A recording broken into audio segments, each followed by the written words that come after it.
I actually love that we get to talk about this with you, Ryan, because you're pretty deep into the weeds on the JFK files. Well, when I was in, I think, 5th grade or something, I did my first ever report on like, you know, who killed Kennedy. Mm-hmm.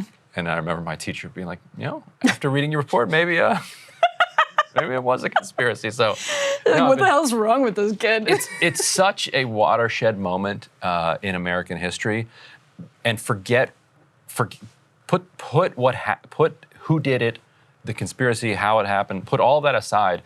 The key fact is that every president, including Johnson, after Kennedy, believed that it was at least possible that it was his own government. It was the CIA right. that carried this out. So whether or not that actually is true, and it'd be nice to be alive if we ever learn definitively what happened.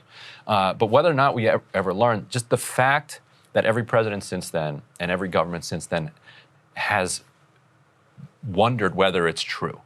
It kind of changes the relationship between the people, the president they elect, and the bureaucracy that it grew up after World War II, mm-hmm. and out of World War II, the OSS mm-hmm. and Allen Dulles specifically growing out of World War II and expanding into the CIA. Well, the first thing Ryan did when these documents were released was actually like keyword search for Allen Dulles. Yeah. So again, what happened on Thursday is an unsealing by the National Archive of thousands of classified documents that are related to the Kennedy assassination. And we're going to be piecing through these over the course of several days. I think Crystal is prepping something already for Monday because there's just, again, we said thousands. So you can do your keyword searches. You can see what's in there for Allen Dulles. But whether we learn anything significant from this, and then even if it's not significant, if it reinforces theories, brings forth new theories, that can't be done in a few hours. It's a long process. But Ryan, you do have some initial reactions to what you've been able to sift through. Yeah, and just for people's background, so about 12,000 documents, I think, were released by the National Archives earlier today. They're withholding an extraordinary number of documents until, I think they're saying June. It will be the next possibility that they'll release more, but you know, they may end up holding them again. Do we have any elements prepared for this or not? If I don't think that. We haven't fine. gotten them quickly enough. So if you can go to actually just archives.gov and find them, and you can search around in there. Allen Dulles turned up actually only 2 things. But the second one was interesting. Let me see if I have it handy. It was about. It was basically about the Bay of Pigs, where it was a memo.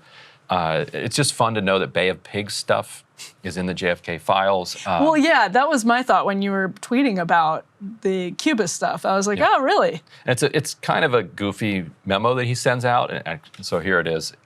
Subject, JMate, commendations. And JMate is the code word that they used for Bay of Pigs after their original code word got busted. And knowing that this is the Bay of Pigs, it's funny to read it. I know that Project JMate brought together many excellent, loyal, and devoted employees who believed strongly in the mission and responded by contributing substantially more in spite of disappointments and personal inconveniences than an employee would in a normal assignment. This kind of performance is a real credit to the individual and to our organization. 2, those mentioned on the attached list are credited with this kind of performance over a sustained period of time and with confident display of leadership and knowledge in their field given liberally in the interest of the objective. Recognition of this creditable performance should be brought to their attention, and a copy of this memorandum recorded in their personnel files. Now go do Watergate. And then a list of about a dozen people and probably some interesting names, but you'd have to cross-reference. The real JFK heads are going to have to cross-reference some of these names. William Young and Charles Yasu are both kind of circled here. But I do love the CIA giving themselves an A for effort on the Bay of Pigs. Yes. You know, didn't turn out precisely how we wanted it. Wasn't perfect. Yeah, but you know, not everything is perfect. What do you make of the timing here? You know, they keep punting it, right, and then they dribble out. So incremental. You know, we're 50 years past, and so they're running out of excuses because most everybody, not everybody is completely dead, but the threat, like the risks to national security, are being are harder and harder to kind of maintain plausibly. So the other interesting one I found. So one of Oswald's, some people call him his best friend or whatever, is this guy, this fascinating dude, George de Mohrenschildt, who was interviewed by the Warren Commission. I think gave like the longest interview in the Warren Commission. What we know about him are a bunch of different things. One, that he was a CIA informant. So you're like, wait a minute. Right there. Wait a minute. Oswald's best friend in Dallas was a CIA informant. We also know that he hadn't seen him since. We're told he hadn't seen Oswald since April of the year that he assassinated him. He assassinated Kennedy in November. He then traveled to like Washington and New York and other places, and then he winds up in Haiti, and he's in Haiti at the time of the assassination. So there's an interesting note here from a DoD security, basically. It says it may or may not be of interest that on 29 April 1963, the Office of Security provided Bill Bean, DoD, a copy of a 1958 summary of the case of George de Mohrenschildt. Gail Allen, then a DoD case officer, had requested an expedited check on de Mohrenschildt, quote, exact reason unknown, unquote. Apparently, Allen's initial request was initiated through Anna Penor, DoD, on 26 April 1963. So this raises an interesting question of why somebody in DoD, like Washington area, is all of a sudden in April 1963, as he leaves, investigating de Mohrenschildt. But this is the level of kind of details that these documents get into 50 years later, because people have pieced together in books and investigations so many different elements of it that you're looking for extra things that are going to connect the dots. And so the question would be, okay, so we know that he's a CIA informant. We know that he traveled up north after being with Oswald. We know he was with Oswald down in Dallas. So who did he meet with in New York? What was he doing in D.C.? Or is this why he was there? And so apparently Allen's initial request was we say that de Mohrenschildt was a close associate of Lee Harvey Oswald in Dallas, Texas. Information is minimal concerning this association, but de Mohrenschildt is mentioned extensively in the Warren Commission hearings, and his testimony and the testimony of his wife encompasses one of the longer testimonies in the hearings. The testimonies reveal that the de Mohrenschildts did not associate with Lee Harvey Oswald after 19 April 1963, when they left Dallas for a trip to New York, Philadelphia, and Washington, D.C., returning to Dallas for 2 days near the end of May 1963, and then traveling to Haiti, where they were located at the time of President Kennedy's assassination in November 1963. There was no information in the testimonies as to what the de Mohrenschildts were doing or with whom they had contact during the period 19 April to late May 1963.